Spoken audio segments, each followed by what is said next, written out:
Welcome to Pure Nonfiction. I'm your host, Tom Powers, interviewing documentary storytellers. In this episode, we bring you a conversation with the filmmakers behind Making a Murderer, the 10-hour Netflix series that explores a controversial homicide case in rural Wisconsin. This conversation was recorded in front of a live audience at New York's IFC Center on February 25th, 2016. I would say yes, there were many times where we thought he could be guilty. I mean, the first scene we show up at the prelim, they've got all of this really terrifying evidence. It's quite convincing. That has an effect on us. We are swayed by those stories just as everybody is. At the heart of this documentary is Steven Avery, who spent 18 years in prison, convicted for a sexual assault that he didn't commit. Thanks to DNA evidence, he was exonerated, and he brought a $36 million civil suit against Manitowoc County and its officials for mishandling his case. Avery became a high-profile champion for changing the justice system in Wisconsin.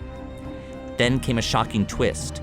In 2005, Avery was charged with the murder of Teresa Halbach, a young photographer whose body parts were found in the salvage yard where Avery lived. At the time, Laura Ricciardi and Moira Demos were graduate film students at Columbia University. They read about Avery's case in the New York Times, and the story captured their attention. They would spend the next 10 years documenting the Avery case, homing in on irregularities, convincing many viewers that Avery, once again, got an unfair trial. Making a Murderer had its world premiere at the Doc NYC Festival in November 2015 and was released in December on Netflix. Since then, it has spawned endless debates over Avery's guilt or innocence. When I sat down with Laura and Moira, I wasn't looking to rehash forensic details of the trial. I wanted to know how they pulled off this epic story. And what do they want viewers to take away? If you never watched Making a Murderer or need a refresher, I'll fill in some background along the way. During the years they spent on Making a Murderer, the directors took outside jobs to get by. Moira as a union electrician for film and TV, and Laura in her original profession as a lawyer. At the start, they had no funding, but they did have time to invest. Here's Laura describing those early days. You know, we tried to assess what our assets were and try to make the most of them and not be, not be encumbered too much by, what we didn't have or what our obstacles were. So we decided to move to Manitowoc County about a month after we shot the prelim and really wanted to try to become part of the community. And because we thought that would just enrich the story, that we would develop meaningful relationships with people. So much of this is about building trust and a rapport with your subject, because we knew that this was going to be a really harrowing journey. I can imagine that Steven Avery's family was pretty wary of the media, and you guys come along as outsiders. Moira, how did you get them to open up to you? I think Laura wrote a letter to Steven, and from there we had a phone call with Steven and had an opportunity to talk about who we were and why we were interested in trying to tell this story. And my recollection is that he then told his mother that, you should meet these women and sit down with them. And I think it was a week after that we went out and we met with Dolores and her son Chuck. And I think a few days after that, we did our first shoot with them. Later in episode 3, when they're showing the hate mail that the family is getting, that was our first shoot with them. But it's interesting what you say, because the fact that we were outsiders, we weren't part of this media ecosystem in the town, and with some people in the town, that meant they wanted nothing at all to do with us. With other people, that was exactly a reason to find out more about us. But also, as Laura mentioned, the fact that we were there and stayed there, and so we were there the next week and the next week, and that we weren't going anywhere. They weren't seeing the interviews up on the news. Laura, when you first approached this story, what did you think was at stake? When we first read about Steven Avery in the New York Times, we thought his story was unprecedented. Here was a man who had been failed by the system. He was one of Wisconsin's first DNA exonerees. And, when he was finally released from prison in 2003, he became a catalyst for change in that state. I mean, Steven Avery was the reason there was meaningful reform happening in that state, and the focus of it was police practices, essentially. And then, the Attorney General launched an investigation.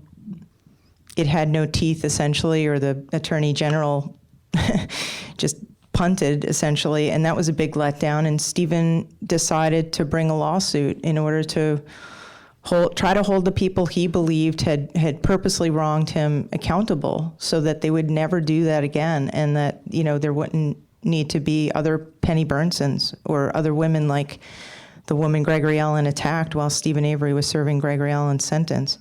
So, that alone, that part of the story alone would have warranted, I think, very long treatment.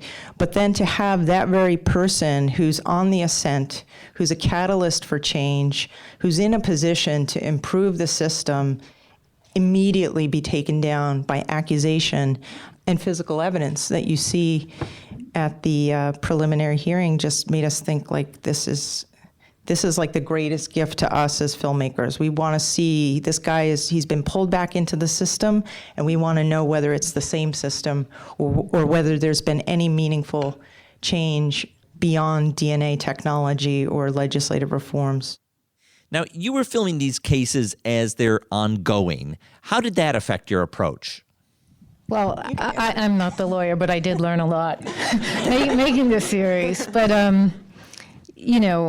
it was a very unique situation. These were pending cases. I mean, the civil suit was still a pending case when we started filming, and then it in fact settled, which when a civil suit settles, the people accused admit no liability. There's nothing been proved. So there were lots of parameters that we had to stay within when doing interviews. We never asked anybody about the facts of the case. As I mentioned earlier, we were documenting people's experience, the experience of being accused or the experience of being a defense investigator or a legislator. Just what is their slice of this story? You were not trying to solve this case yourself. Solving the case was not our role whatsoever. We were there to document the process and record everything we could and share that. More than 4 months after Teresa Halbach's death, the special prosecutor in the case, Ken Kratz, gave a press conference widely publicized in the region. He told reporters that Steven Avery's 16-year-old nephew, Brendan Dassey, had made a confession revealing what happened. Here's an excerpt from the press conference that was widely televised. We have now determined what occurred sometime between 3:45 p.m. And 10 or 11 p.m. on the 31st of October. 16-year-old Brendan Dassey, who lives next door to Steven Avery in a trailer, returned home on the bus from school about 3:45 p.m. He retrieved the mail and noticed one of the letters was for his uncle, Steven Avery. As Brendan approaches the trailer, as he actually gets several hundred feet away from the trailer, a long way from the trailer, Brendan already starts to hear the screams. As Brendan approaches the trailer, he hears louder screams for help, recognizes it to be of a female individual, and he knocks on Steven Avery's trailer door. In Making a Murderer, we later learn that Brendan Dassey may have invented significant portions of his story under coercion. But Kratz skillfully used the media to shape his case before putting Steven Avery and Brendan Dassey on trial. I asked Laura and Moira about their relationship with the local media. Well, initially, we started out working in cooperation with one another. We covered all of the pretrial court proceedings for both Steven and Brendan, as well as the trial. And so the way it works in Wisconsin is there's essentially, cameras are allowed in the courtroom, but the presiding judge decides how many. And so this particular judge, Judge Willis, and also Judge Fox, said that one camera would be allowed. So we could only get one angle in the courtroom. It was facing the bench and the witness. We were on the backs of the other subjects. And it was one manned camera, broadcast quality camera. Someone from local news was shooting and sending a feed out to the rest of us. So we would just sort of patch in, get the feed, and have the entire proceedings for that day as our raw footage, and then decide to edit it down from there. But that's the main thing we were doing with them. But then we also began to treat the media as our subject. I mean, there were times where we were in sort of a scrum with them, like, when the attorneys or Mike Halbuck would come out of court and we were capturing what they had to say, but then we would also turn our cameras on the media because we felt like they were such an internal force on the process that they needed to be characters, and we wanted to try to give them a character arc in the series as well. Did that affect your relationship when they saw the cameras pointed at them? I don't think it did for the most part. I mean, it was a wonderful cooperation with them, pre-trial and trial, because, I was always there with my little camera, and I'm about a foot shorter than all of the big cameramen, and, but they would let me get in there or, help us out especially at the trial, when we had a 4-person crew to cover, all of the trial proceedings. And I think, they understood that, and we understood they had a different job than we did, and they understood that we were up to something very different than what they were, but I think there was mutual respect there. I've heard you talk about how the series The Staircase was an inspiration, but The Staircase was kind of an exceptional work. And I'm wondering, since the marketplace wasn't really ready for this kind of multi-part series for most of the time you were making it, what kept you fixated on the idea that this could be a series? Pretty early on, we knew this couldn't be a 90-minute film. Really just a few months into production when Ken Kratz held his March 2nd press conference and Brendan had confessed to the crime and the entire case became more complicated. The family story became more complicated. And maybe then we could have done a 3-hour feature, maybe. And in fact, after initial production, so summer of 2007, starting to put together materials, we went to the IFW, the independent film market. All you can do is pitch features. So we're there pitching a feature. But we have outlines for a 4-part series at the same time that we're doing that. And I think we spent a lot of energy trying to sell it for what it really could never be, and then came to realize we need to put that energy into making it. And we knew nobody was going to greenlight a series by Moira and Laura, who was going to do that. So, by the time we took it to Netflix, we had rough cuts of the first 3 episodes. We had sketches of episodes 4 and 5. We had a 20-page outline of the entire series by scene. So, we needed resources to complete it, but it was, in a way, all conceived and all finished. So we've got a question from the audience. Did you ever think that Steven Avery could be guilty, and how was that reflected in the making of the film? I would say yes. There were many times where we thought he could be guilty. I mean, the first scene we show up at the prelim. They've got all of this really terrifying evidence. It's quite convincing. Ken Kratz holds this press conference. You see a trimmed down version, but it was a 45-minute narrative of this awful story of what had happened to Teresa Halbuck. I mean, that has an effect on us. We are swayed by those stories just as everybody is. But maybe what would be helpful in answering your question too is that as we were making this, we had no way of knowing whether Steven did this or didn't do this, whether he would be convicted or acquitted. And, ultimately that really didn't make any difference to the story that we were telling, which was, how was he going to be treated in this journey through the system? So it really wasn't the question at hand as we were making it. Yeah, I mean, we chose Steven to be our main subject. We knew we were going to go with him from one extreme of the American criminal justice system to the other. I mean, he was proclaiming his innocence. We knew he was going to trial.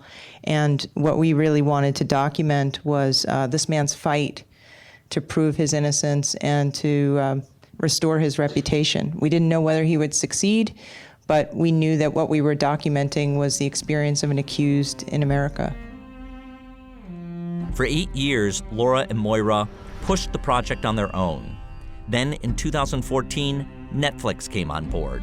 Suddenly, there was money to hire another editor. They selected Mary Manhart, who worked on documentaries like Street Fight and American Promise. Mary Manhart joined our conversation at the IFC Center. I asked what were her impressions of the project when she came on board. Can you hear me? Is this working? Okay, so when I saw even the rough things, I was just like, oh my God, this is unbelievable. And I was transfixed just watching rough cuts, which is not often the case, and totally absorbed. I mean, so I had my own little binge watching experience with rough cuts. And then we talked and I was like, this is unbelievable. Like it was, sometimes you can see maybe here's a seed of something that's there that you want to develop that looks interesting. It was just there. Like the story was so there. I mean, the first 2 episodes, which I worked on, were completely different in nature than 3 and 4. And then once we got into the trial, which Moira did, the trial was totally different in nature. You know, that was a different sort of footage with some other stuff.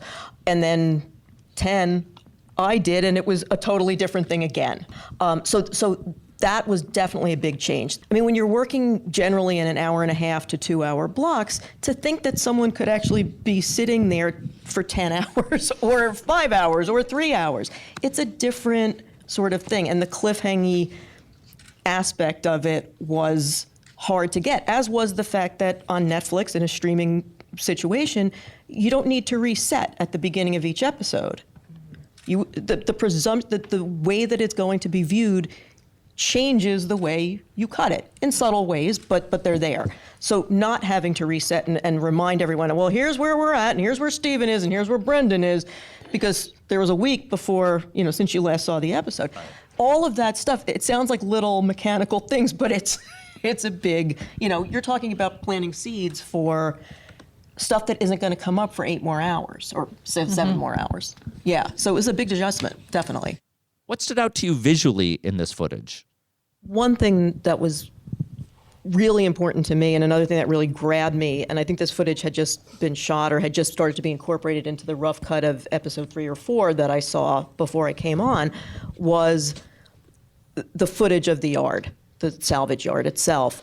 Moira was just talking about proxies, and it wasn't just people who were proxies, the lawyers and the family into Brendan and, on the phone calls into Brendan and Stephen's story, but it was also the buildings they were in. And it was also the salvage yard, which to me was just such a powerful metaphor for people who society doesn't care about, it's just junk. So that was a really great visual thing for me. And it's just it feels so haunted, and it changed over the years, and that was a powerful thing. Another thing that we talked about is that it's all the same place, it's all these dairy farms, and it's the yard, and it's the same courthouse. Moira pointed out to me this morning that, when Stephen goes for his prelim, which was the first clip we saw, he's sitting in the same chair he sat in 20 years ago. It's the same stuff.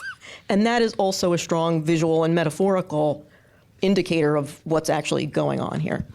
Yeah, I mean, I think, you're speaking to something that was very important to us, which was, try to make the limitation of Stephen being locked away part of your aesthetic.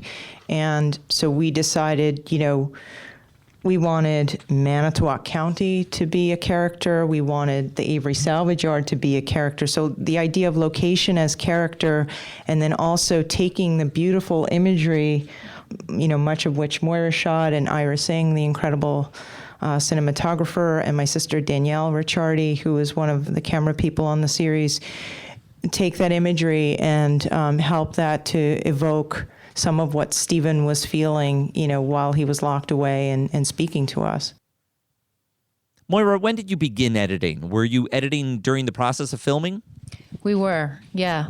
Maybe not the very first moment, but pretty much ongoing while we were living in Wisconsin. We were dubbing our tapes so that we'd have a clean copy in case something went wrong. And then, capturing our footage and starting to work with our footage. And some of that was to review what we had. Some of it was to submit grant applications. But we were editing scenes. I mean, there are scenes in the series that, were edited on our laptop in our apartment in Manitowoc County that they haven't changed a frame since 2006. Jody going back to the ransacked trailer after she gets out of jail. I remember cutting those scenes to demonstrate that we had some verite footage. It wasn't all sit down. So we cut those scenes, and it's the same scenes that are 8 years later in the series. An audience member is asking, was it difficult to obtain footage from other news sources? Yeah, that's a great question. I contacted a number of news directors, I think as many as I could find from the different news stations in Green Bay, Milwaukee, even Madison. Because we didn't start shooting till 2005, we were looking for footage to fill out everything that came before. And I had the experience time and time again of news directors literally hanging up on me. And I was quite shocked because I was offering to pay for their footage. So I had to try to wrap my head around why is this happening? And it really spoke to the atmosphere in which we were working. I mean, Stephen was merely accused at this time, but there was such hostility towards him. So did those news directors have a perception about where you were coming from? I don't know. They didn't know me. I just was saying, this is who I am. This is what we're doing. We'd like to license some of your footage. And I can only speculate, but I think that their motivation for sort of hanging up, it could be they were just proprietary about their footage. But I don't think that's it, because this happens all the time that news stations license their footage. I think that we were going to be showing a period in Stephen's life where he actually was a victim of the system. And I don't think anybody was interested in that narrative being told. Right. I mean, we were asking for the 2003, 2004 footage, and that's what they didn't want to share. We have a question from the audience. What did the Averys think of the series?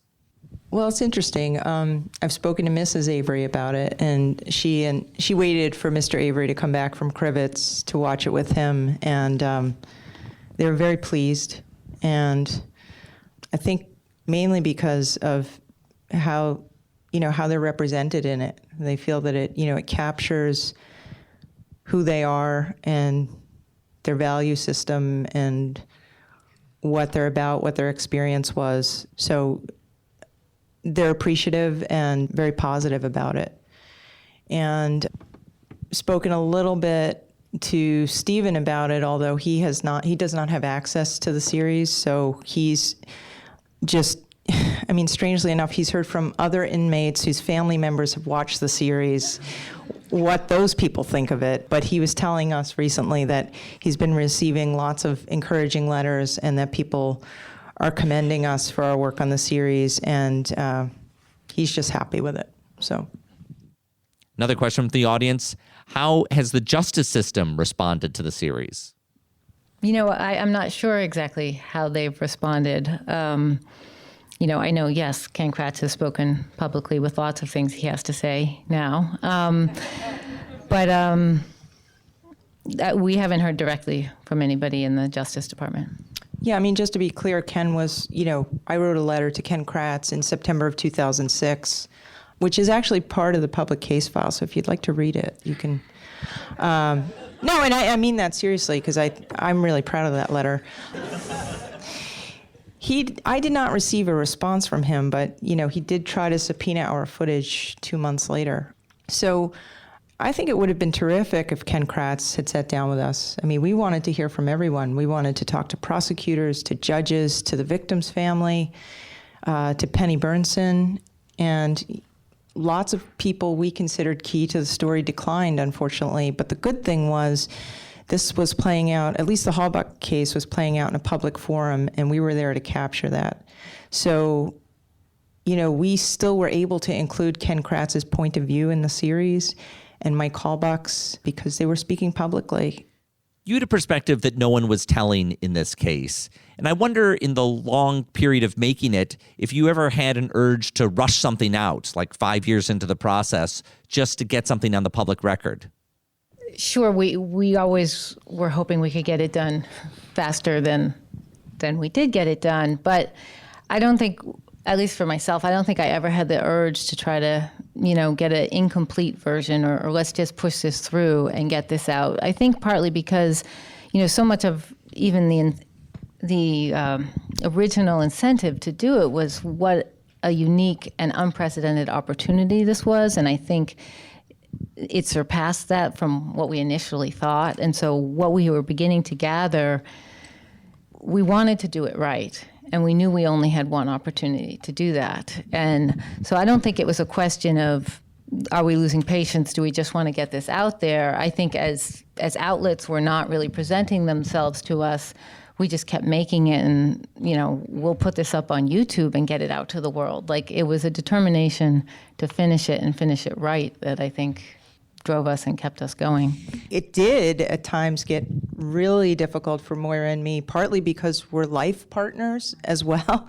So it's like you're working on something that's so intense and so dark and so long and so complicated, and trying to make it accessible to people and give people emotional access to it, and then going home at night, and talking about it and just living with it, and really, at times feeling so alienated too from other people because, our families were really concerned about us with good reason and wanted assurances from us that we really couldn't provide. So, we just had to ask them to trust us and to support us and to hang in there. And, they did. And the same with the Averys. The Averys, we were never in a position, never took on promising them anything except that we would represent them fairly and honestly. But we never took up Stephen's cause or Brendan's cause. And I think to a certain extent they understood that. But, to this day, I have Mrs. Avery calling me once a week, and she was, all those years she would be calling and asking, when is this coming out? Because she didn't think that we were going to free Stephen necessarily, but she thought that people would finally hear their side of it, and she was really invested in that. And those were the hardest calls I had through the years were with her. We'll be back with more of Making a Murderer in a minute, but first, a word from our sponsor.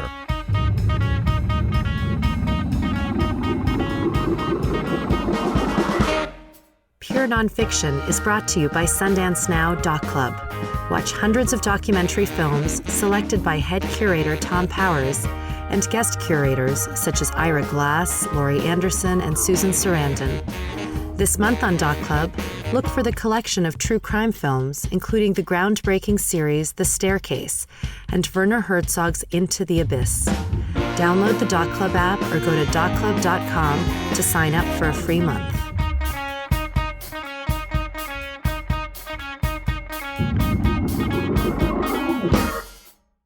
At the IFC Center, we were treated to another special guest visiting from Wisconsin, Stephen Glynn. He appears in early episodes of Making a Murderer as one of the attorneys who handled the appeal in Stephen Avery's first case. Here's a clip with Stephen Glynn from episode 1. Nonetheless, the court ruled against us. The Court of Appeals ruled against us. The Wisconsin Supreme Court ruled against us. And if you ever want to read an opinion, by the way, that will show you how strongly this system is designed to perpetuate a conviction, as opposed to examine whether or not somebody could in fact be innocent, read the Court of Appeals decision in Stephen Avery's case. You would think that this was the guiltiest person that had ever been uncovered in a criminal case in Wisconsin. I asked Stephen Glynn what this series has meant to Wisconsin's legal establishment. It's meant a breath of air to those of us who have toiled in the trenches of criminal defense. I spent 42 years as a criminal defense lawyer in state and federal court. I'm limiting my comments here to state court processes. But, we tend to group together because we all felt abused. And in fact, I believe it's not paranoia when it's real. And you see it when someone like Ken Kratz shows up. You see it when someone like this whole roster of deputy sheriffs and sheriffs shows up. You see it when a judge rules as though there is no possible other side to an issue. I mean, that's one of the things that makes lawyers crazy, is that judges, understandably for reasons of the system, have to rule in a way that makes it sound as though everything that the defense lawyer has done was for not just naught, but for kind of negative naught. It hasn't meant anything at all to that process. And this series has meant more to making defense lawyers and defense investigators have some pride in what they do and renewed the passion that they've brought into the courtrooms. And I've taught lawyers for years in Wisconsin in the area of criminal defense. And one of the things that Dean will tell you I hammered people on was the process of making jurors get some sense of what reasonable doubt is.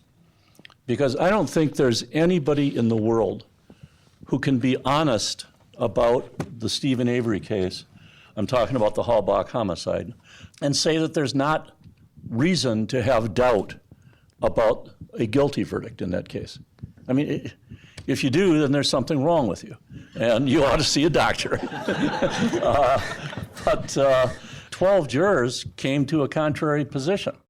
It was Stephen Glynn who recommended the two defense lawyers who are most prominent in making a murderer, Dean Strang and Jerry Buting, who handled Steven Avery's defense in the Halbach murder case. From episode 9, here's Dean Strang. Most of what ails our criminal justice system lie in an unwarranted certitude on the part of police officers and prosecutors and defense lawyers and judges and jurors that they're getting it right, that they simply are right. Just a tragic lack of humility of everyone who participates in our criminal justice system.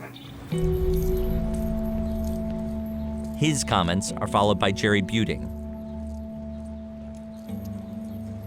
We can all say that we're never going to commit a crime, but we can never guarantee that someone will never accuse us of a crime. And if that happens, then, good luck in this criminal justice system.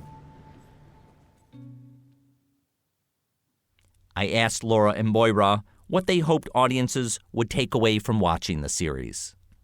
As Laura was mentioning earlier, we wanted to give our viewers an experience through watching these 10 episodes and wanted our viewers to learn a lot of what we had learned ourselves. And, one of those things was just a much greater understanding of the complexities of these matters. That it is not simply about the evidence that comes into the courtroom that decides guilt and innocence in this country. There are so many other forces at play.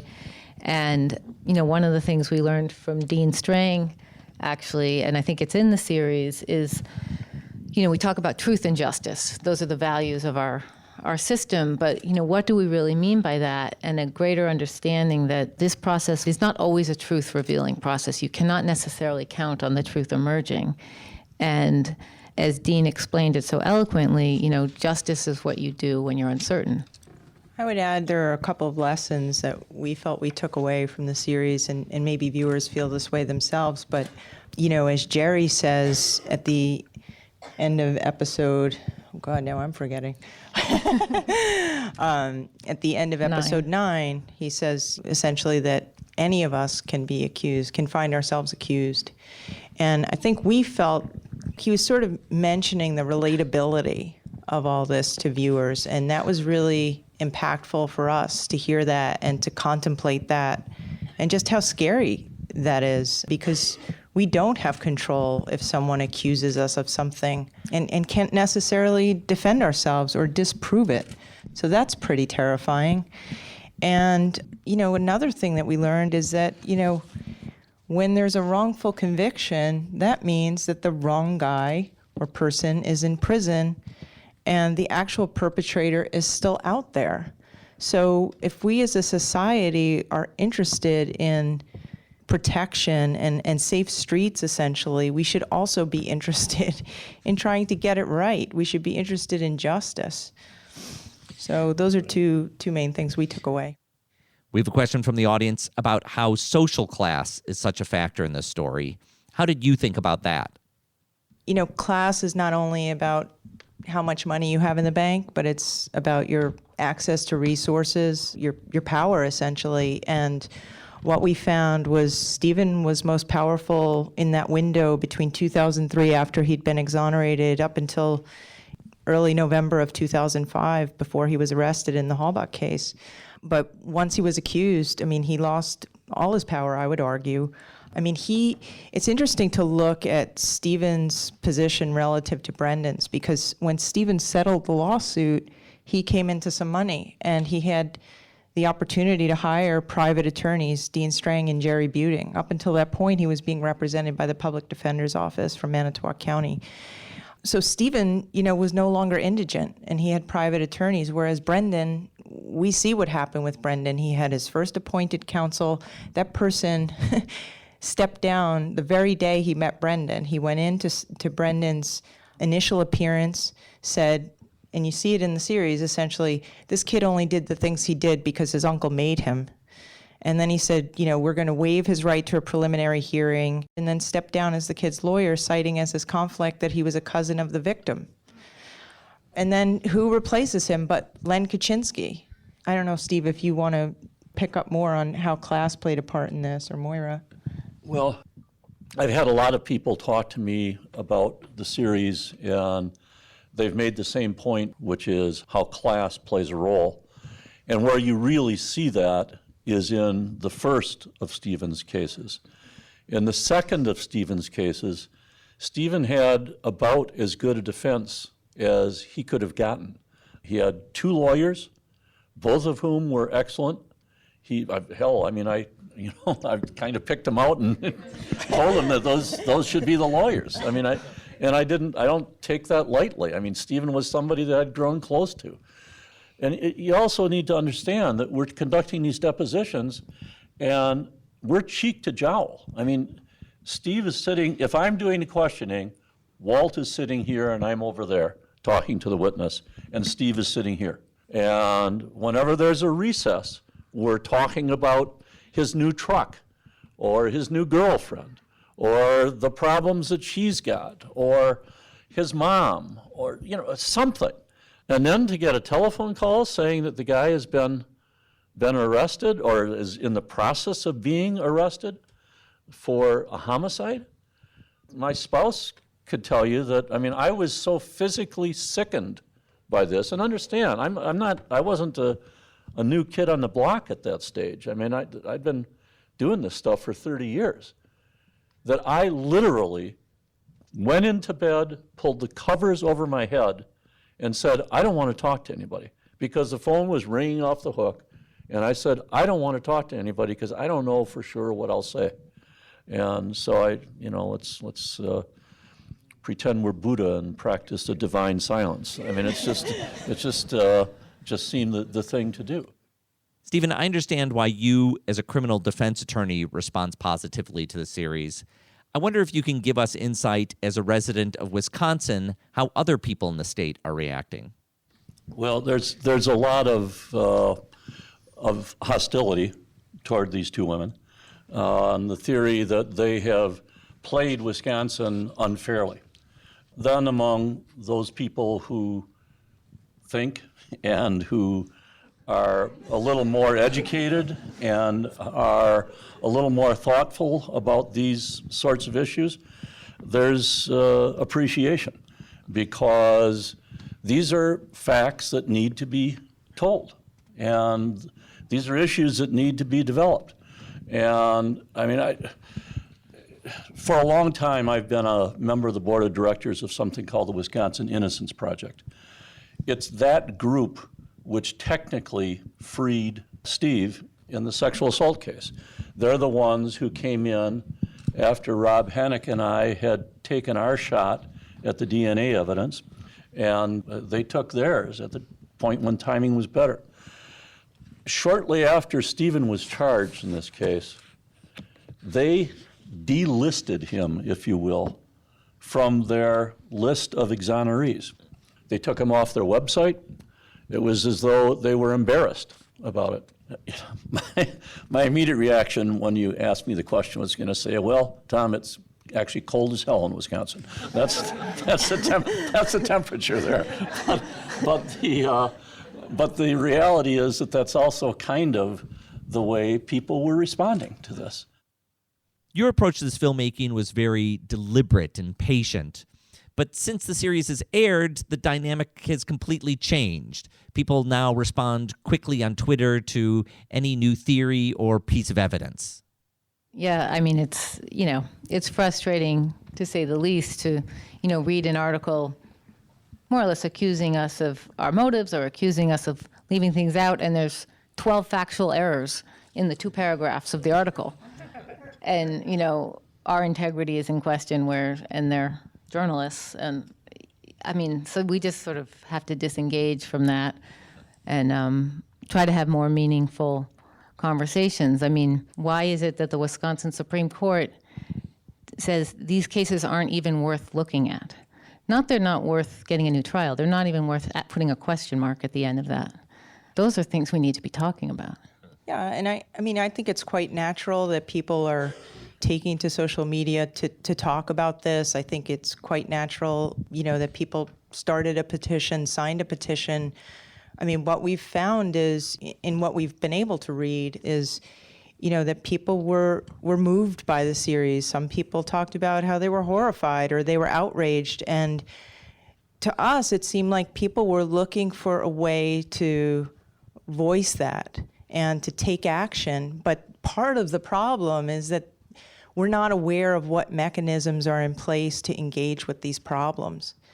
And, and then that sort of places us in potentially a whole new role of do we help direct our viewers to help them understand what they can do or, what action they can take or how they can get involved? And I don't feel like I'm in a position to do that right now. We've tried, we did a Twitter Q&A, and we've tried to encourage people to do, some basic things. But I would say that, look to organizations, for instance, that already exist to deal with the system. And you could go, for instance, to the Center on Wrongful Convictions of Youth website, the people who are representing Brendan Dassey, if you're interested, and look at the types of reform that they're proposing that can reduce the risks of juveniles in the system or false confessions. So if that's of interest to you, you can do something like that. Well, I think one of the important things to remember is, though we followed this one case, and though this one case was this extraordinary opportunity, it really was a window into the system. And what you see playing out in Manitowoc County, Wisconsin, is not necessarily so different than what's happening in your hometown. So, we encourage viewers to be engaged locally. That, in this case, many of the actors here are elected officials. Most district attorneys, most sheriffs, these are elected people. And you can voice your opinion. You can watch what they're doing and hold them accountable for their actions. What's it been like for you to be in the heat of debate around this series? Well, it's all very new to us. I never dealt with the press, really, except, in the context of making this. So to be the subject is different. We're very grateful, first of all, that people have watched the series and have engaged with it and taken to social media to talk about it and are here tonight.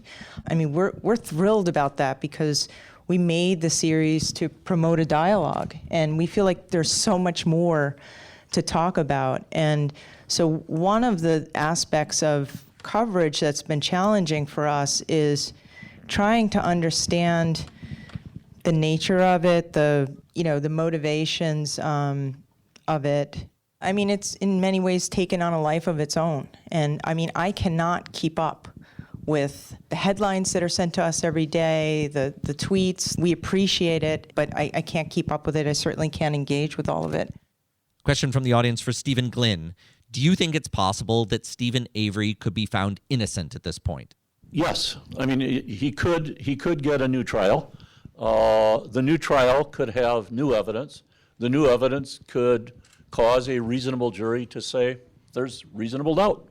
So, yes, and again, people, this is one of the things that I used to beat the drums on loud and hard, and that is that the single best change that could be made in the American criminal justice system is to change one word, and that is, on a jury verdict, no longer have it say guilty or not guilty, have it say proven or not proven.